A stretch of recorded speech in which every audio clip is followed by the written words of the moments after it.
nó bé tuần chỉ nhau sinh đầu nữa nó chắc không sẽ được chắc như tôi cho sinh đầu cái là dễ cho bé sẽ được sai ưu sĩ gà cho kia ở tủ nữa ô đầu kia liệt khó nào này bỏ nữa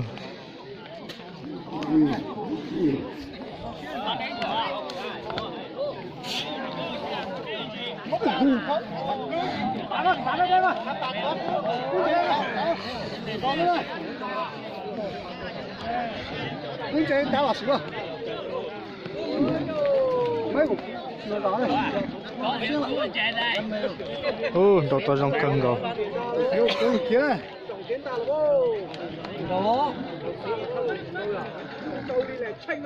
道理了，这个。啊，到现去。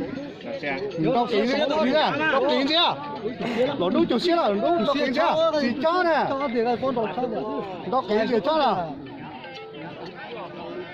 到底到啊？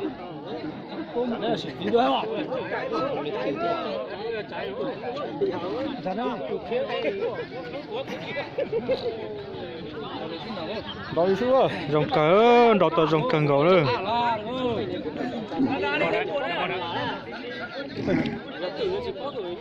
ôi呦，我phía còn có tảo không? Đang được đó. Dễ hưu phía cũng dễ rồi.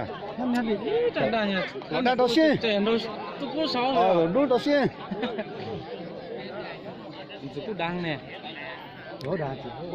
Chiếu đọc cái dĩa là cho cái đua. Đọc xin. Khán giải không? khán giả có ô đầu to trong cân nữa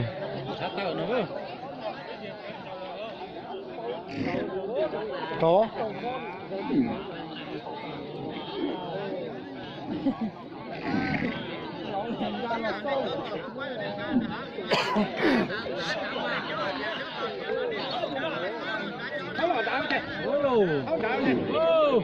Khán giải không?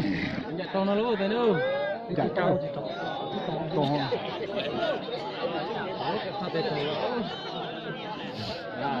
ô tụi đun dài kìa nhưng mà xem